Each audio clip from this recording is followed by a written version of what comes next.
What's going on, guys? Jacob over here coming to you with my reactions to Packers versus Cowboys. Um, I do apologize, by the way, for not getting my reactions out for the first 3 weeks. I'm going to be trying to be better about that. I know you guys like them. It's just, some of these games I've just been so mentally drained and I just haven't really had it in me to record a video. But let's forget about that. Let's get into the game here. A tie, the first tie for the Packers since 2018. It was 29-29 versus the Minnesota Vikings, I believe, and it was week 2 of the 2018 season. First tie since then, and first and foremost, I want to talk about the end of this game here. I'm kind of at a loss for words that an NFL head coach, at least I think this was Matt LaFleur's decision. I assume it would be because he's the guy who calls the plays and just dictates the flow of the game. That an NFL head coach in this situation would what seemed like he actively chose to go for the tie here. Like, they had the ball. The Packers had the ball. It was overtime, right? The Cowboys had just kicked a field goal. The Packers were moving the ball. They were moving the ball. They were on Dallas side of the field. They had at least well over a minute, maybe over 2 minutes. And the clock just kept ticking. Like, they had no rush. They were running the clock down to like the final seconds of the play clock. And it got under a minute here. The clock is running. The Packers are in the red zone now.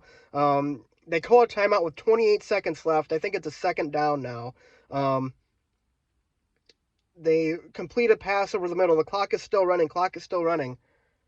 And there's just like Jordan Love is like getting a play call from LaFleur or something, or he's checking to something else, and the clock is still running. There's like 6 seconds left when he hikes the ball. He throws it to the end zone. It's very nearly like intercepted, but there's 1 second on the clock, literally 1 second on the clock. That's how lucky they got. And they decide to kick the field goal. Obviously, in that situation, you don't really have a choice. It's either, a 1 in 15 or 20 chance you get the touchdown, a pretty good chance you make a 20-some yard field goal. But they wasted so much time, like they were actively choosing to settle for the tie. Like, this Cowboys defense could not stop Jordan Love tonight. He had like 330 yards, 3 touchdowns. This is one of the best games of Jordan Love's career. Seriously. This defense, or that Cowboys defense could not stop them. They were moving the ball down the field. I'm feeling pretty good about this. I think we're going to score a touchdown. This is Jordan Love's night. This is this Packers offense's night.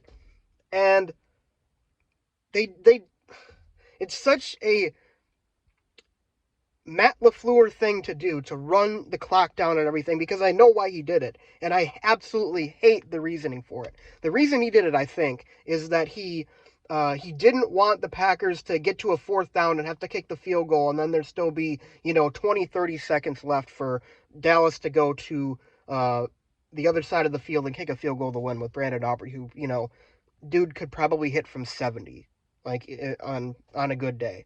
The problem I have with that is that is such a dumb way to play a football game. That is such a dumb mindset. You have them on the ropes. This defense has not stopped the Packers offense. You have them on the ropes. Go for the kill shot. Win the game. It's right there. It's in your offense's hands. Don't worry about something that might hypothetically happen. Go win the game.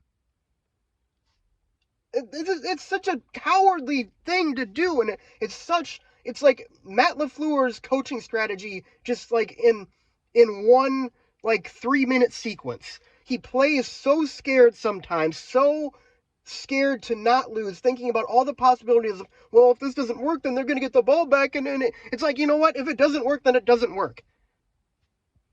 Go for the win. They had all the time in the world to do so, and they were running the football. They were throwing 5-yard slants. They were hiking the ball with 1 second on the play clock. I just can't believe that an NFL head coach would actually do that in that situation. But hey, if I had to guess any head coach in the NFL who would, it would be Matt LaFleur.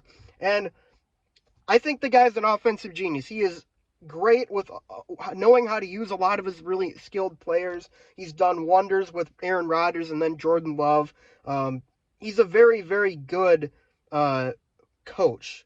except when it comes to, for some reason, calling games, especially when the Packers have a lead, especially when the game is in Green Bay's hands. He is just like, he like crumples into a ball and just hides. And I hate it. I hate that so much. That killer instinct, again, it's a reflection of the head coach. The team is going to be what your head coach wants it to be.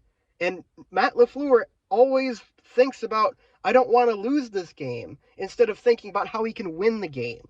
And to me, that's just, I just don't get it. This is football. This is a game. You're trying to win the game. I'm not playing a game to tie. I'm playing a game to win. And the Packers had every chance to win that football game. And, I'm sorry, this is kind of turning into a rant about the end of the game, but, uh, I mean, the special teams for sure is. The special teams is horrific, giving up that huge kick return and the blocked extra point and stuff, and the defense. Oh my goodness, I did not think that this defense was, like, I knew the Dallas offense was the best offense we had faced by far. Well, I guess the Lions, too. The Lions are very good offense as well, but I'm not really sure exactly what happened with this defense. I mean, they got virtually no pressure all night except for a few plays. They sacked Dak once, which was really a game-saving tackle. Because Dak was going to walk into the end zone if he didn't make that. But, you know, it feels like it's such an odd feeling with a tie, because I just don't know what to feel right now. I guess there's a sense of relief that we didn't lose the game, but there's also a sense of, like, I'm kind of pissed because we could have won that game. And, this is an NFC game. You want to win your NFC matchups because conference record matters when you're talking about playoff seeding. And the fact that we had the game right there, we could have won it right there and chose not to. And we're too scared because maybe we weren't going to convert, and it'd be a fourth down and we'd have to kick a field goal, and then the Cowboys would have a chance to get to the other side of the field. All a hypothetical scenario, by the way. That's not guaranteed to happen. Even if the Packers kick the field goal, there's still not a guarantee that the Dallas Cowboys go on the other side of the field and get Aubrey to kick a field goal to win the game. It's just such a silly way to approach the sport. And I don't agree with it at all. And, until Matt LaFleur starts showing some guts, having some teeth, I feel like this team is just going to be, it's going to be endlessly held back by that. Because this is a theme. It's been a theme all of his years here. And like I said, I think Matt LaFleur is a good coach. I also think that he is really, really bad in time management. I think he's really bad sometimes with situational play calling. I also think there's a huge problem with him getting his guys amped to play, especially on the road and in big games. You know, it's such a mixed bag with him. Obviously, I don't think he should be fired. I mean, that'd be, because then, you're not gonna, who's gonna come in and what's really gonna change, right? Especially mid-season. But like at the same time, it's like, God, I just wish if he just showed some more guts, if he just had like the courage to do certain things and take some risks and trust his quarterback sometimes. Like, it's just, I feel like we'd be such a better position. But you also can't deny the success he's had here either. That was his 70th win. He's 70-34 in Green Bay. That's not a coach that you fire either. So, I mean,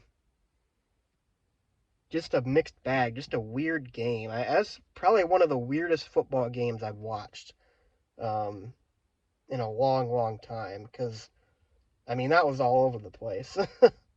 Just trading scores back and forth, and it ends in a tie like in that way. Just really don't know what to feel. I mean, like I said, a relief that we didn't lose, upset that we didn't take the game when we had it in our hands. But anyways, guys, that's all I got to say in this video. Really odd game, really odd week.